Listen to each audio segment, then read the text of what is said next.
Sois loué, papa. Amen. Je vous invite à vous lever là où vous êtes. On va prendre ce premier chant qui dit et je chante car. Je me sens un peu seul là, les amis. Et je chante car. Yes.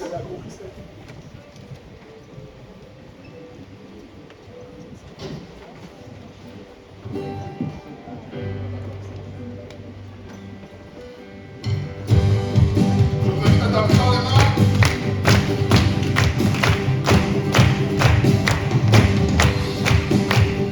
Et on va le dire ensemble que je veux le proclamer. Et un, deux. Je veux le proclamer du sommet des montagnes. Ta grâce est sans limite, ta bonté sans égale, ta tendresse m'envahit, ta bonté me poursuit, ton amour m'émerveille. On va le redire encore une fois et je vous entends un peu plus aller. Je veux le proclamer du sommet des montagnes. Ta grâce est sans limite, ta bonté sans égale, ta tendresse m'envahit, ta bonté me poursuit, ton amour m'émerveille. Et je chante car tu es bon, et je danse car tu es bon, et je crie de joie. Tu es bon pour moi. Et je chante car tu es bon, et je danse car tu es bon, et je crie de joie. Tu es bon pour moi.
Bonjour à tous, on est ravis de vous accueillir.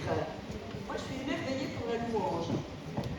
Alors, franchement, je vous dis une chose, tout en louant le Seigneur, franchement, quand on est devant une équipe qui gagne, allez, vous êtes tous une équipe, peu importe, foot ou autre, hein. Alors, quand vous êtes au stade, vous êtes comment?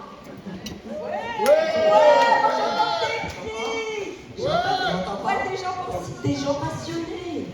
Des gens, mais franchement, qui soutiennent leur équipe. Oui, devant leur équipe. Voilà. Et nous, franchement, on est dans une équipe qui a gagné. On est les gagnants. Celui qu'on supporte, il nous a tout gagné. Alors, quand on loue le Seigneur, on peut le crier, ouais, le célébrer, danser et l'adorer. Voilà, ne vous retenez pas, franchement.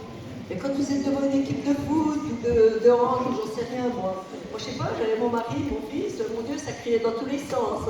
Et ben nous, voilà, et nous, on est une équipe qui a donc gagné. On a le gagnant, on a déjà la coupe.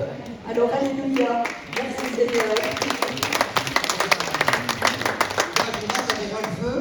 Ah, encore, même pas. D'accord. Bon, bonjour monsieur et madame, bonjour mon frère, ma soeur. Bonjour Agira. Alors Agira est pasteur, et responsable surtout d'événementiel. Alors pour ceux qui ne connaissent pas encore, qui ne me connaissent pas encore, mon nom c'est Patrick Ballandret, je suis serviteur de l'Éternel. Et Agira, je voudrais te poser une question. Quelle est la vocation d'événementiel? Je vais t'en poser une deuxième que tu répondras après. Quels sont les organisateurs aux côtés d'événementiel pour cette journée?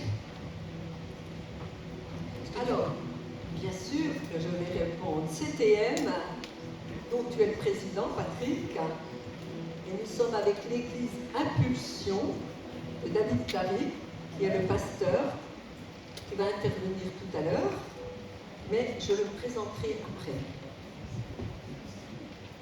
Peux-tu nous présenter plutôt CTM? Pas à moi, mais à tous. Ah, je vais vous présenter CTM. CTM, chrétien témoin dans le monde. Dans les mondes anglo-saxons, on dit FGBMFI. Donc, CTM voit le jour en 1952. C'est un chrétien nommé Demos Zakarian. Il est éleveur américain. Il est aussi d'origine arménienne. Et il reçoit de Dieu la nécessité de développer une nouvelle forme d'évangélisation pour toucher les hommes dans leur vie quotidienne. Alors, le voilà qui crée une communauté sous l'appellation FGBMFI, Full Gospel Businessman Fellowship International. Mais nous, en français, c'est plus simple de dire Communauté internationale des hommes d'affaires du plein évangile. Elle est présente en France depuis 1976. Elle est devenue chrétien témoin dans le monde, donc on appelle ça tout simplement CTM, par souci de simplicité. Nous sommes présents environ dans 140 pays. Et il y a plusieurs chapitres dans chaque pays. Vous pouvez retrouver l'histoire de Demos Zakarian, le fondateur de cette association. Et voici son best-seller, son livre « Les gens les plus heureux sur Terre ». Et vous allez découvrir le secret des gens les plus heureux sur Terre. Je suis heureux d'en faire partie.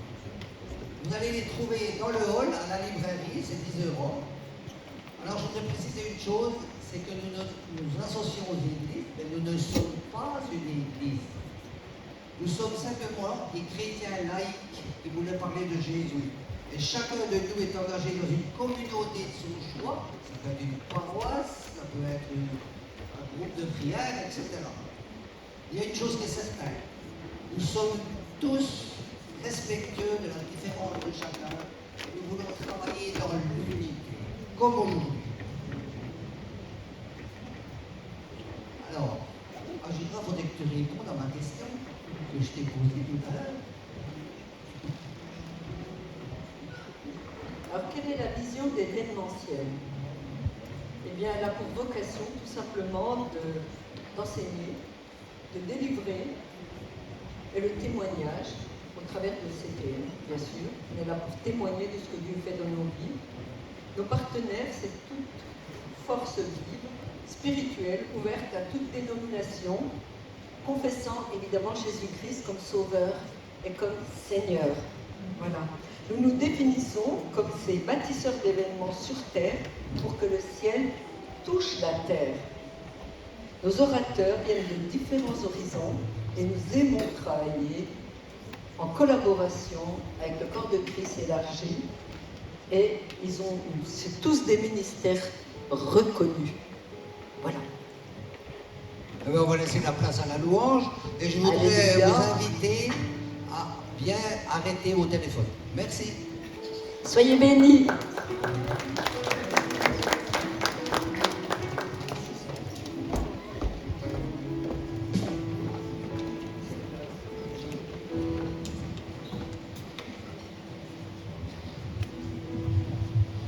Amen. Je vous invite encore à vous lever, on peut les applaudir. Hein. C'est pas facile souvent d'intervenir devant les gens, et surtout pour annoncer autant d'informations. C'est vrai que c'est important de connaître l'historique. Maintenant, on va se tourner totalement vers le Seigneur, Amen, et on va lui dire, élève-toi. Élève-toi, Seigneur. Amen.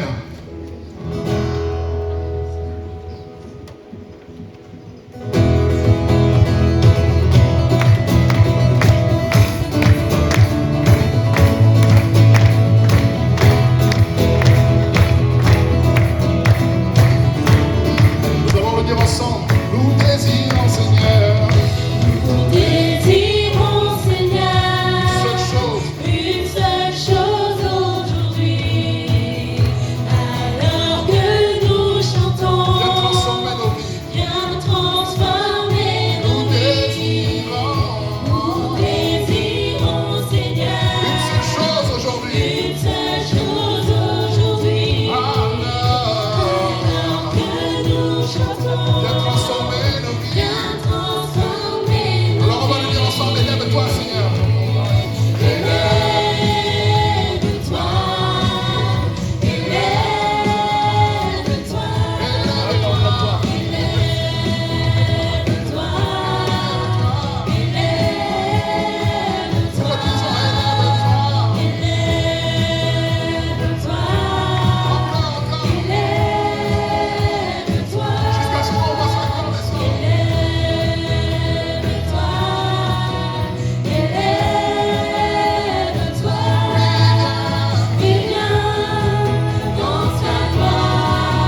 peux dire au Seigneur, viens ce soir.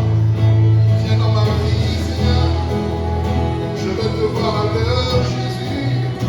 Alors, oui, viens. Chante, oui, viens. Comme une prière cet après-midi. Déclare à ton Dieu de venir se manifester.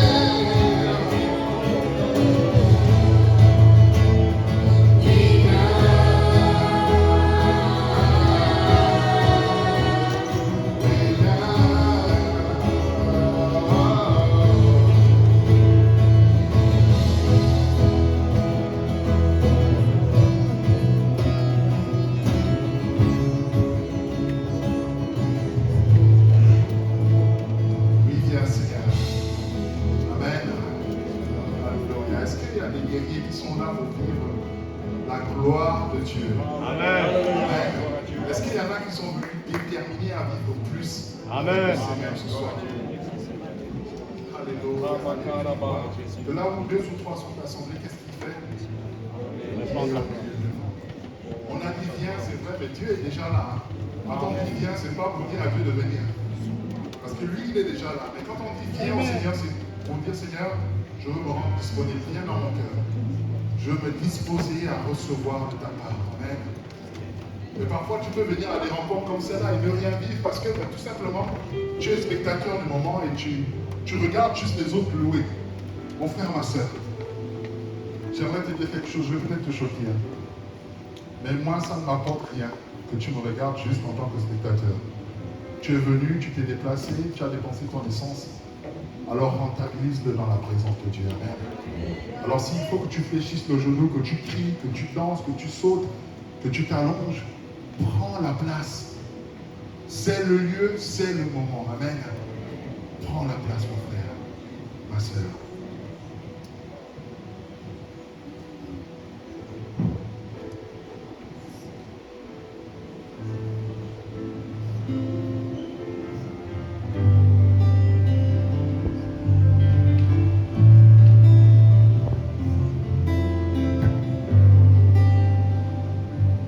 Chantons-le.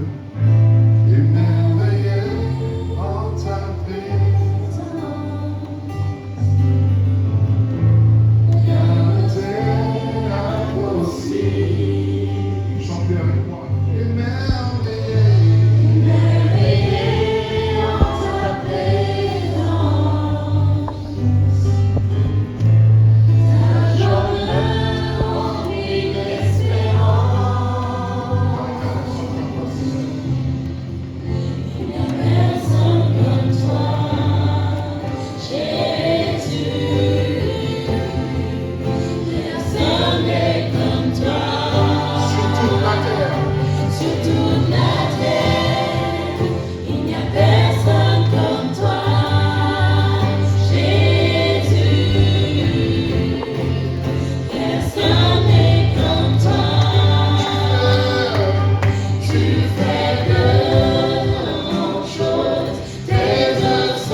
Merci pour cette bonne louange. Alors, c'est donné d'un témoignage. J'appelle Pierrette. Pierrette, es-tu là? Alors, Pierrette, ça a été dans sa vie un moment, une mère dépassée par les événements. On l'applaudit. Ouais, Pierrette, qui donc t'est venu en aide? Tu vas nous le dire.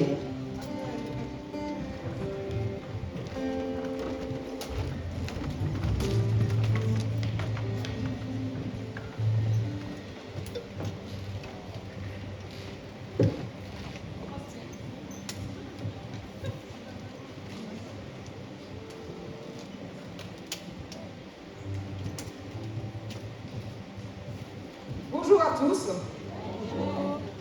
Merci d'assister à cette rencontre. Ce que je vais vous raconter, c'est mon histoire. C'est mon témoignage.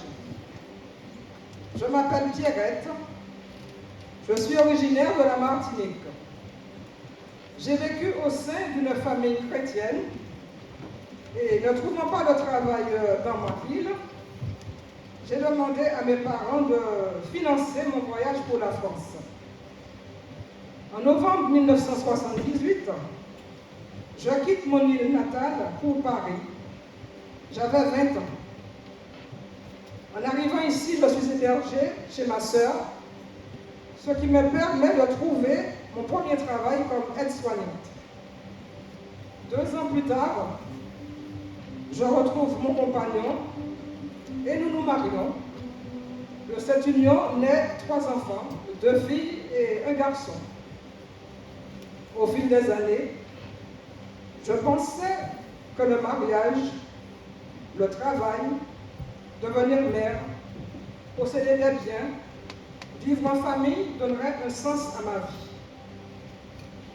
Je me suis retrouvée dépassée par les événements. Pendant 5 ans, j'ai vécu en dépression. Mon état de santé déclinait de plus en plus. Mon mari a essayé par tous les moyens de m'aider à la recherche d'une solution de guérison. J'ai rencontré différentes personnes. J'ai d'abord consulté un prêtre dans l'espoir de trouver une clé spirituelle. Les propos qu'il m'a tenus ne m'ont pas convaincue. Il m'a dit que j'avais besoin de délivrance parce que pour lui j'étais possédée, alors que je vivais juste une dépression. En plus, il fallait payer cette délivrance. J'ai ensuite vu un médium, toujours dans l'attente de trouver un exutoire à mon problème. Celle-ci a fait pendant le rituel des manipulations, encens, bougies, bain, et après 4 semaines, rien ne s'est produit. Ce qu'elle avait prédit, et j'étais pire qu'avant. J'ai fini par consulter une radiesthésiste. Chez cette femme, après qu'elle ait joué avec son pendule, elle m'a déclaré folle. Elle a dit que j'allais mourir et que mon mari allait élever les 3 enfants tout seul. Vous constaterez comme moi que je suis encore en vie. Vous allez me dire, et le médecin, depuis le début de mes troubles dépressifs, il m'a donné des tonnes de médicaments qui, au lieu de me rétablir, m'ont encore plus enfoncé. En conclusion, j'ai empoisonné mon corps et mon esprit sans résultat. Mon mal-être a duré encore 1 an. Un matin, pas comme les autres, où je voulais mettre fin à mes jours, machinalement, je suis allée ramasser mon courrier avant le grand saut. Pourquoi me direz-vous? Machinalement. Peut-être parce que je suis une femme ordonnée. Comme on dit, les plans de Dieu sont impénétrables. Dans ma boîte boîte aux lettres, je trouve un journal. Un journal du nom de Bonjour. Je ne sais pas pourquoi. J'ai pris le temps de lire et je suis tombée sur un article d'un pasteur qui m'a profondément interpellée. Celui-ci parlait de consolation des âmes. De Matthieu 11, 28. Venez à moi, vous tous qui êtes fatigués et chargés, et je vous donnerai du repos. Après avoir lu ce verset biblique, mon esprit et mon cœur m'ont conduit directement au numéro de téléphone au bas de l'article. J'ai pris rendez-vous avec le pasteur. Je me suis présentée. Il m'a reçu dans son bureau et surtout, il m'a écouté. Avec soulagement, j'ai vidé mon sac. Il m'a proposé de prier avec lui. Je me sentais apaisée par ses paroles réconfortantes. Alors que j'étais debout, un rayon de soleil a traversé la lucarne de la pièce et il est venu se poser sur moi. Était-ce un signe? Je ne sais pas.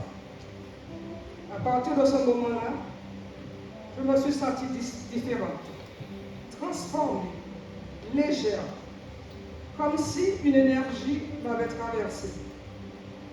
Les traits marqués de mon visage venaient de prendre l'apparence d'un beau sourire. La prière finie, je suis rentrée chez moi. La pensée de suicide avait disparu. Continuer de prendre mes médicaments ne faisait plus partie de mes priorités. Une guérison venait de s'installer et un nouvel horizon se dessinait devant moi. Plus de mauvaises pensées, plus de colère. Le soir venu, je retourne à son travail. Mon mari remarque qu'une chose a changé. Le repas était prêt, la maison était lumineuse, mes yeux pétillaient de bonheur.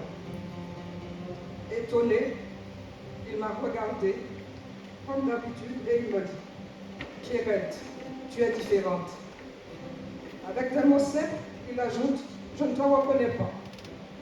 Que t'arrive-t-il? Tu as rencontré un homme? » J'ai fait une bêtise. Il est clair que la réponse était non.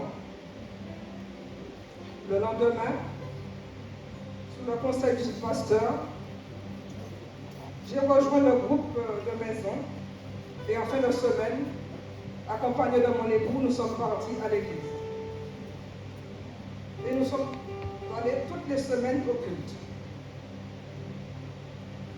Mon changement était tellement visible que les membres de ma famille, les amis, les collègues, le travail m'ont trouvé changé. Une phrase venait souvent dans leur bouche. Tu es un rayon de soleil. Oui, un rayon de soleil, comme celui de chez le pasteur. Ce rayon qui vous illumine, qui vous donne la force, la chaleur et qui vous montre la route à suivre. Je vous avoue que je me sentais vivre une belle histoire. Pendant des années, avec mon mari, nous avons été toutes les semaines à l'église. Et après notre séparation, j'ai continué à fréquenter seule. Oui, comme tout le monde, j'avais mes hauts et mes bas, mais peu importe, je devais continuer, je devais avancer, je devais y aller.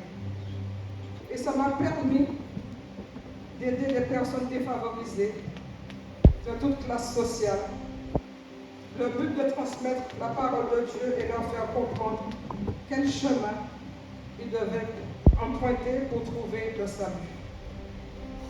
Ça m'a permis de lire la Bible, oui, plus de 1300 pages, verset par verset, de la comprendre et d'en tirer des précieuses connaissances. Ça m'a permis de connaître la puissance de la prière, seule ou en groupe. Ce qu'elle est capable d'accomplir, et comment elle peut soulager les cœurs brisés. Ça m'a permis d'aller à la rencontre des gens, en tout lieu, à n'importe quelle occasion, en n'ayant plus cette boule au ventre, celle qui vous paralyse, qui vous empêche de parler. Tout était devenu simple. Je pouvais transmettre le message divin, la parole de Dieu et ses desseins pour l'humanité. Ce témoignage que je viens de vous évoquer peut paraître comme une histoire banale. Il n'empêche que c'est la mienne. Des milliers de personnes vivent des drames, des souffrances, des abandons, différents malheurs, et cela me rappelle une merveilleuse vérité. Quand un être humain trouve le chemin et se donne à Christ, la récompense sera de recevoir et de vivre une vie nouvelle dans un monde meilleur.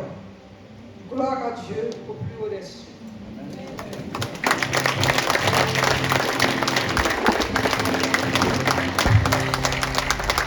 En 1410 qui se dégrade et qui empire. Venez à moi, vous qui êtes fatigués. Et aujourd'hui, Pierrette est en bonne santé. Elle est avec nous. L'applaudissez le Seigneur pour ça et Pierrette. Maintenant, 2 chants de louange, s'il vous plaît. Est-ce qu'on peut remercier le Seigneur pour ce qu'il a fait dans sa vie? Alléluia, Alléluia, Alléluia, Alléluia, Alléluia, Alléluia. Puissant est son nom. Alléluia, Alléluia, Alléluia, Alléluia, Alléluia, Alléluia. Chant puissant, Puissant est ton nom. puissant est son nom. Puissant est ton nom. Puissant est son nom. Puissant est ton nom. Puissant est son nom. Glorieux est son nom. Glorieux est son nom. Glorieux est son nom. Alléluia, Alléluia, Alléluia, Alléluia, Alléluia, Alléluia. Puissant est son nom. Alléluia, Alléluia, Alléluia, Alléluia, Alléluia, Alléluia. Tu fais de grandes choses, tes œuvres sont glorieuses. Toi le Dieu divin, puissant est ton nom. Tu fais de grandes choses, tes œuvres sont glorieuses. Toi le Dieu divin, puissant est ton nom. J'aimerais que tu le dises comme une prière cet après-midi. Alléluia, Alléluia, Alléluia, Alléluia, Alléluia. Alléluia, puissant est son nom. Alléluia, Alléluia, Alléluia. Alléluia, Alléluia, Alléluia, Alléluia. Puissant est son nom. Amen, amen, amen. Son nom est puissant, son nom est glorieux, son nom est merveilleux. Et devant lui, nous voulons encore déclarer.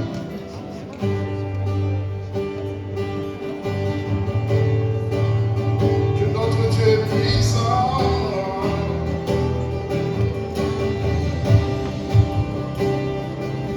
Dieu est puissant. Il est juste et grand.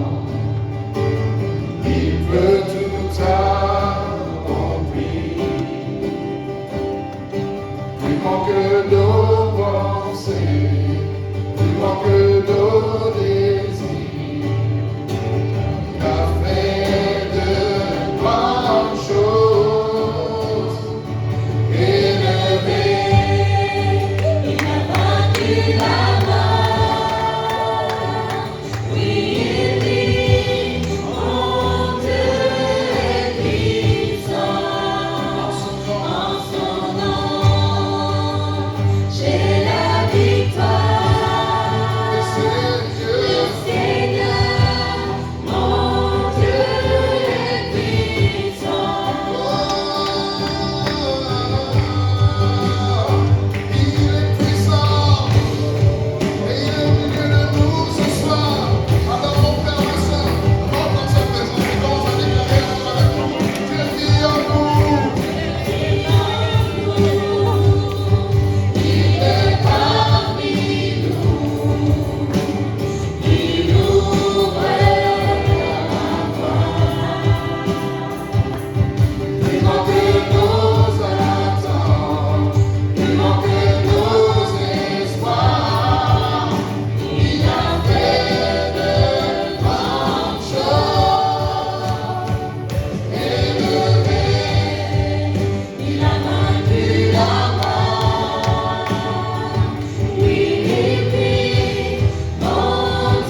Seigneur pour ces témoignages qui nous montrent comment Dieu intervient dans nos vies. Et je crois que pour tout chrétien, on a tous une histoire, on a vu comment Dieu nous a changés, comment Dieu nous a fait passer de la mort à la vie.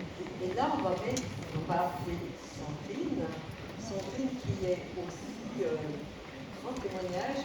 Sandrine a cru en Dieu depuis son enfance. Elle a confiance en son avenir. Elle décide d'entreprendre un grand voyage. En vélo, d'une année, dans différents pays. Et brutalement, tout va être stoppé. Alors Sandrine va nous dire ce qu'il a stoppé.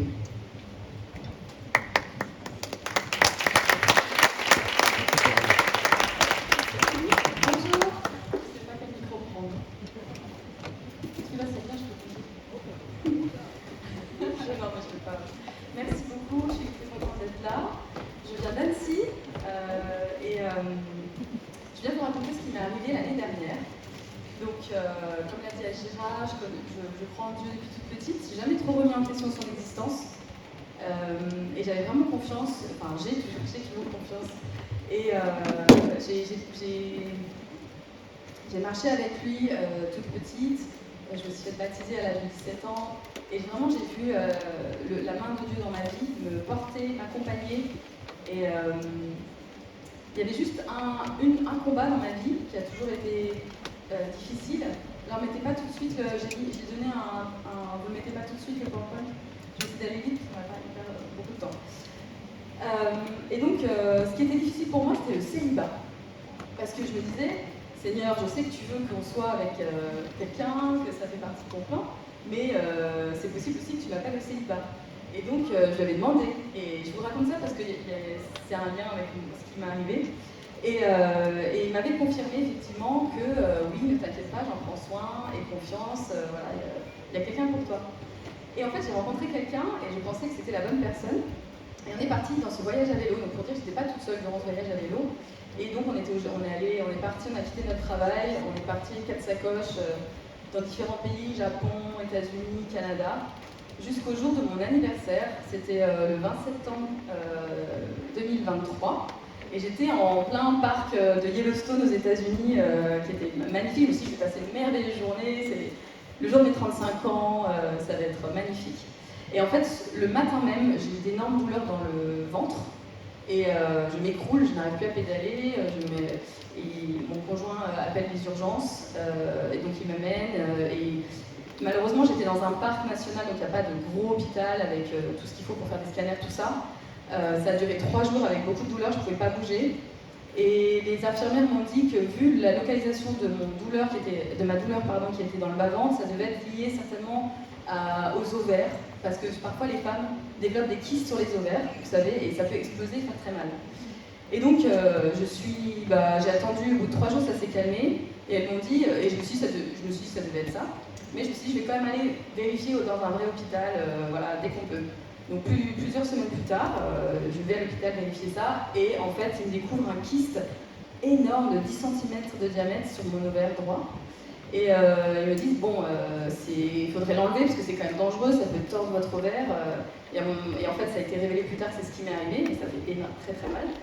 Et donc, enlevez-le, même si c'est certainement bénin vu votre âge, etc. Donc, on rentre en France, je me fais opérer, donc on retire le kyste. Et jusqu'au bout, le médecin était assez rassurant, sauf quand il m'a ouvert. En fait, parce que quand il a ouvert, durant l'opération, il a vu des lésions et plein de marques, une sorte de nodules sur tout le péritoine et l'utérus et tout, voilà. Donc il s'est dit, bon, c'est signe d'une maladie, mais ça peut être l'endométriose, ça peut être plein de choses. Donc ils font la biopsie, j'attends 10 jours pour avoir les résultats, ça c'était novembre 2023.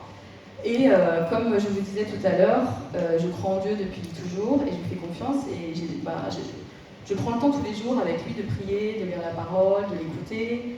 Et en fait, ce jour-là, le jour où le médecin devait me dire la réponse, le résultat de la biopsie, pardon, j'entends vraiment une voix s'imposer à mon esprit C'est comme les. Je ne sais pas si vous entendez la voix, vous avez une relation personnelle avec Dieu, mais c'est le Saint-Esprit qui vous parle dans votre quotidien. Et en fait, c'est une pensée qui s'impose à vous et qui n'est pas liée à vos pensées. Donc, ce que j'entends en fait qui s'impose à moi, c'est Sandrine, c'est le cancer qu'on va t'annoncer, mais n'aie pas peur, car je guéris le cancer. Et là, moi, je me dis, j'ai mal entendu, ça doit pas être ça, je me suis trompée. Et donc, j'essaye vraiment d'enlever cette pensée de ma tête, parce que je me dis, c'est quand même bizarre. Personnellement, j'ai jamais eu peur d'avoir une maladie, j'ai toujours eu une très bonne santé physique, et je m'attendais tous. Enfin, voilà, pour moi, le cancer, c'est. À la limite, ça peut arriver, mais les plus âgés, quoi.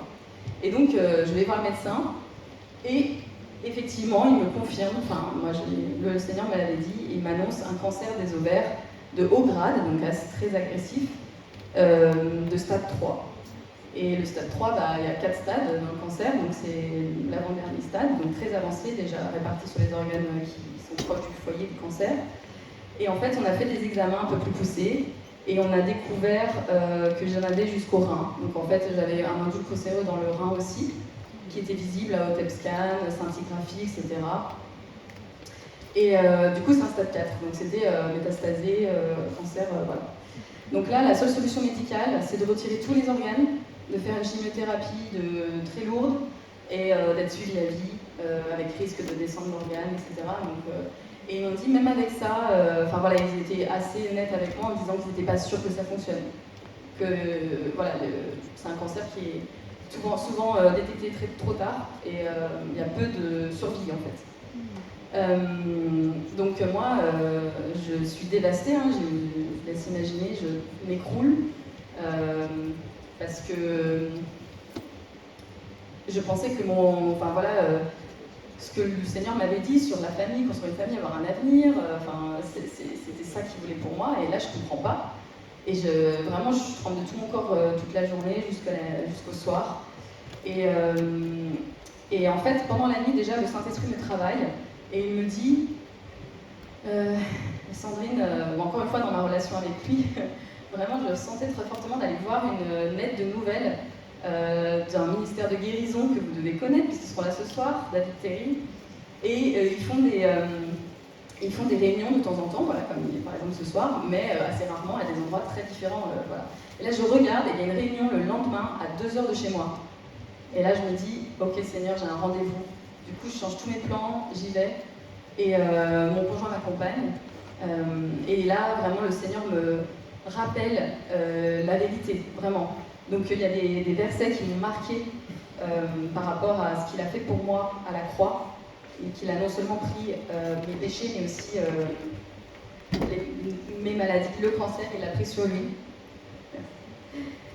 Alors attendez, j'essaie de trouver les... Voilà, c'est là.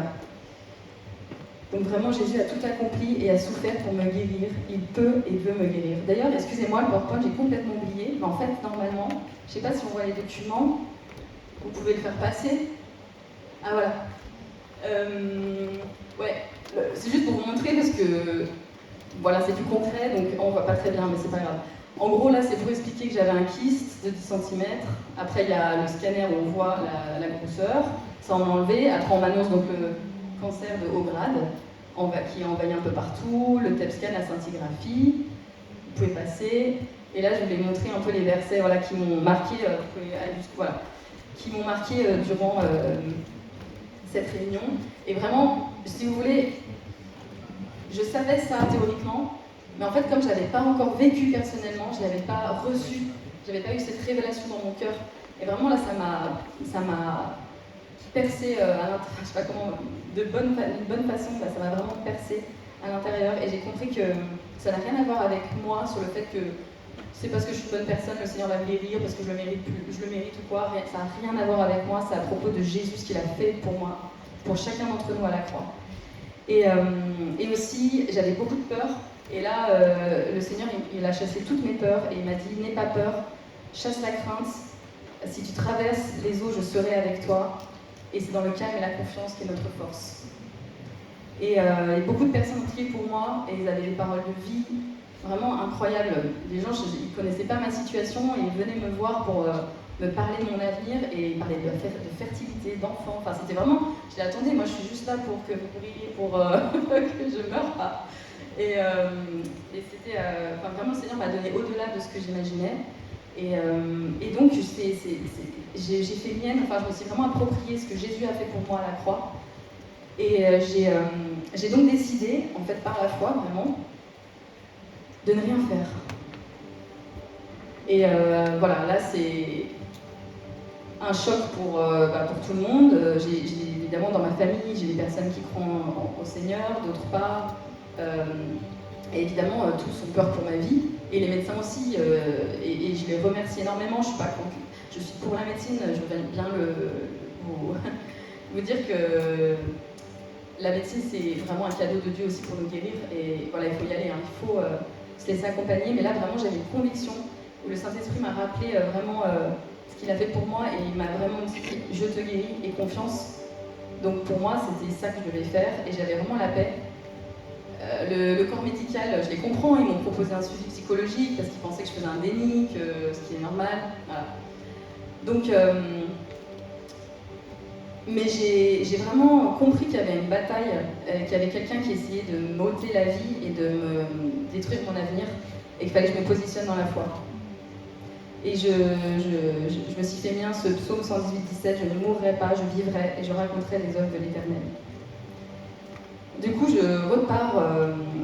Alors, oui, je veux quand même pas vous cacher que c'était un combat dans les pensées. Hein, le combat, il a vraiment lieu dans les pensées. J'avais quand même des doutes, j'avais des peurs, j'avais des angoisses. À des moments, j'ai toujours été quelqu'un de très enthousiaste, positif, et là, j'étais tout d'un coup très ténébreux. Enfin, il y avait comme une force qui essayait de m'anéantir, et je le sentais dans mon corps, dans mes pensées, quoi. C'était comme vraiment l'ennemi qui s'acharnait sur moi, quoi.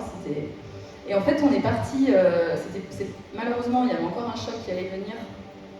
C'est qu'on est parti pour se reposer un peu avec mon compagnon sur une île qui s'appelle l'île de Lanzarote. Je ne sais pas si vous connaissez, c'est assez désertique, assez volcanique. Et en fait, lui est croyant, mais il n'a pas une relation personnelle avec Dieu, il croit un peu de loin. Et en fait, pour lui, c'était trop, quoi, ma décision. Et c'était trop dur. Il avait l'impression que je choisissais la mort, alors qu'en fait, non, je choisissais de me battre avec les armes du Seigneur. Et donc, il a décidé de partir. Et il m'a laissée donc sur cette île. Et c'était assez étrange, j'avais l'impression d'être dans un film. Toute seule, du coup, il est reparti en France. Je me suis retrouvée dans cette île, désertique, toute seule, plus rien. Donc, objectivement parlant, dans les circonstances qu'elle me disait, c'est que Sandrine, tu vas mourir. Tu n'as plus d'avenir, la personne que tu pensais être l'amour de ta vie part en fait, tu n'as plus ça, tu n'as plus de travail, plus d'argent, parce que j'étais partie pour un voyage j'avais quitté tout quoi, et j'étais dépouillée de tout, et franchement là c'était la noirceur au plus profond de la noirceur, et au point où j'ai remis même en question ma foi. En fait je me suis dit, ça se trouve sans rien, tu te fais des idées, c'est n'importe quoi, tout ça il faut, et en fait c'était tellement angoissant, je sais pas comment vous expliquer, que autant en finir. Et j'avais vraiment ces pensées, va dans l'eau. Et en fait là, le Saint-Esprit, le Seigneur m'a rencontrée d'une manière tellement extraordinaire. Il est venu me retourner comme une crêpe. Et j'ai senti sa présence vraiment tangible, me parler, me porter, me consoler, me rappeler, non, tu vas vivre et tu vas raconter ma gloire. Et donc j'ai passé 3 jours en tête-à-tête avec lui sur l'île. Et en fait, au bout de ces 3 jours, je ne peux pas vous donner tous les détails tellement c'était incroyable, j'étais plus heureuse et plus en paix que j'ai jamais été de ma vie. Alors que dans les circonstances, rien n'avait changé. Et j'ai vraiment vécu ce que dit ce psaume 23, que quand je traverse l'ombre de la vallée de la mort, tu mets une table devant moi et tu me oins de ton huile. Et c'était vraiment la paix, la joie, alors que les ennemis étaient toujours là. Hein. En vrai, devant moi, il y avait le cancer, il y avait ces menaces-là. Et en fait, j'étais dans la joie, dans la paix. Et à partir de ce moment-là, il y a vraiment eu un shift dans le combat des pensées. Et j'étais convaincue que j'allais guérir et que je vais repasser des examens qui vont prouver que je suis guérie. Et donc je suis repartie en voyage un petit peu, mais en promettant à tout le monde que j'allais refaire des examens. dans quelques mois. Et en fait, j'en ai refait 6 mois plus tard, donc c'était en juin 2024, ça fait pile un an. Et je suis allée voir mon médecin, donc il m'a prescrit de faire un bilan sanguin et un scanner pour bien voir où en était le corps. Et franchement, j'étais avec le Seigneur, je disais Seigneur, permets qu'il y ait une évolution qui m'encourage et que montre que ça évolue, que ça bouge. Et donc j'ai repassé un bilan sanguin. Pour vous expliquer rapidement au niveau médical, donc c'est le marqueur tumoral qui s'appelle CA125, donc pour le cancer des ovaires. C'est une protéine qui est produite par le corps de manière naturelle et qui est normale. Le taux est normal entre 0 et 35. Et vous pouvez passer, après peut-être plutôt. Le taux normal c'est ça, et s'il y a des cellules cancéreuses qui se développent, ça augmente. Et donc quand j'étais aux États-Unis, il était à 40, je crois, quelque chose comme ça. Ensuite, en décembre, il était à 90, puis 114. Donc en fait, c'était énorme, c'était en train de bousiller tout mon corps, quoi. Et là, je repasse la même chose, 6 mois plus tard, et mon taux est à 20, c'est-à-dire dans la norme. Donc c'est-à-dire qu'il n'y a plus de protéines, les cellules cancéreuses, en tout cas au niveau microscopique, ça montre qu'il n'y a plus de cellules cancéreuses. Et après, au niveau du scanner, j'ai repassé tout ce qu'il faut. Et en fait, dans mon bilan de scanner, c'est écrit disparition du nodule cancéreux qu'il y avait dans le rein, qui était assez visible par rapport aux autres qui étaient plus petits, et ainsi que de toutes les lésions et les marques qu'il y avait sur l'ensemble des organes. Et donc, au niveau microscopique ou macroscopique, tout montre qu'il n'y a plus aucune trace de cancer dans mon corps. Les médecins, ils ne comprennent pas. Alors là, c'était assez incroyable à voir, parce que les médecins, ils remettaient leurs lunettes en fait, quand ils analysaient mes examens. Ils disaient mais non, mais là c'est pas possible. Attendez, c'est pas possible. Le cancer ne disparaît pas, ça n'existe pas. Je n'ai jamais vu ça. Ça n'a pas de sens. Les cellules cancéreuses ne peuvent que se multiplier, se développer. Ça ne s'autodétruisent pas. Et en fait, ils n'utilisent pas ce vocabulaire dans leur. Ils n'utilisent pas ce mot dans leur vocabulaire, pardon. Mais là, ils m'ont dit, là, on peut parler de miracle.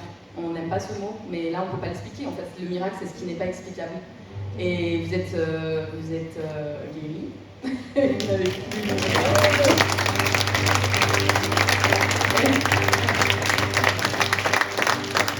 Et je voulais juste dire...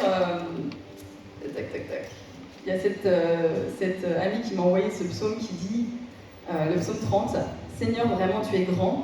Tu m'as remise debout, tu n'as pas laissé mes ennemis se moquer de moi, tu m'as fait remonter du monde des morts. Je descendais dans la tombe, mais tu m'as rendu la vie, et tu as changé mon chant de tristesse en une danse joyeuse. Alors je chanterai pour toi, je ne me tairai pas, je te dirai toujours merci. Et ma façon de dire merci aujourd'hui, c'est de témoigner, de vous parler aujourd'hui, de vous encourager, de vous dire que c'est pas que pour moi la guérison, c'est aussi pour vous. Vraiment, une petite confiance. Alléluia.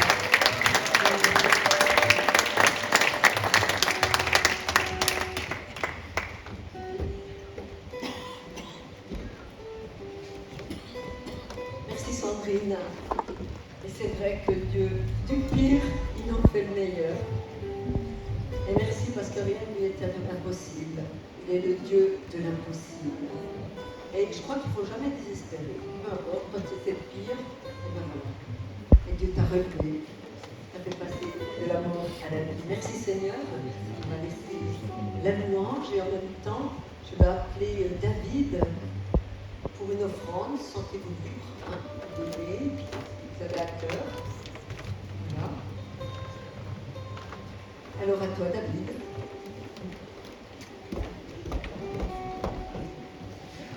Donc, gloire à Dieu pour ces merveilleux témoignages.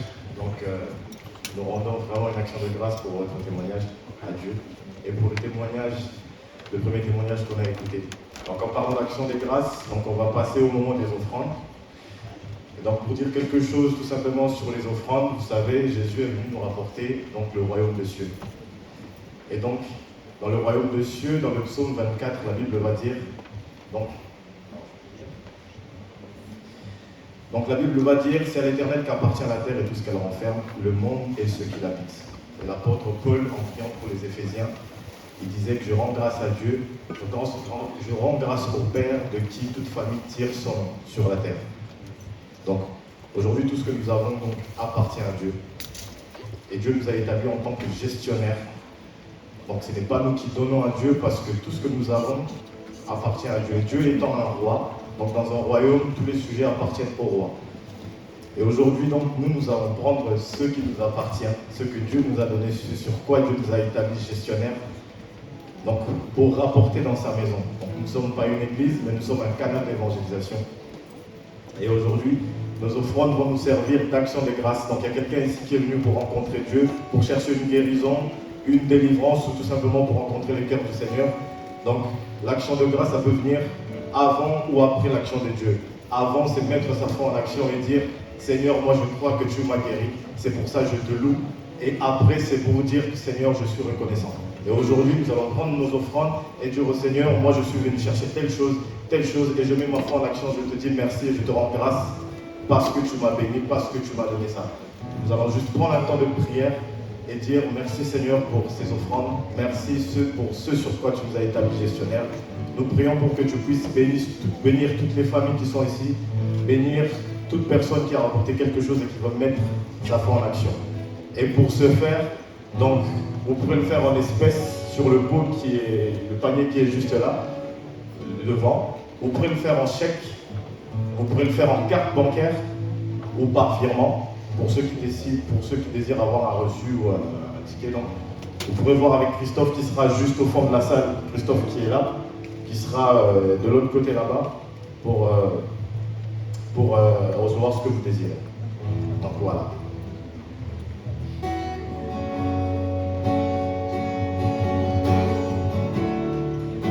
On va se lever ensemble.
magistrat, pasteur et ancien responsable de jeunesse. David est marié à la merveilleuse Esther.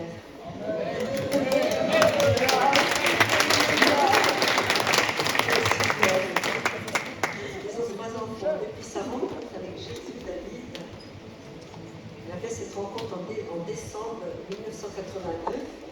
Sa vie est animée d'une passion ardente, d'ailleurs, il l'a gardée, hein, cette passion, pour Dieu, et d'un profond désir de servir l'Église, vivre pleinement la réalité du ciel. Après un cursus en théologie, Dieu l'a d'abord établi avec son épouse dans le Grand Est, et merci Seigneur, il nous l'a envoyé. Oui, il l'a envoyé justement voilà, en Franche-Comté, où il exerce aujourd'hui le ministère pastoral à Besançon, et son église s'appelle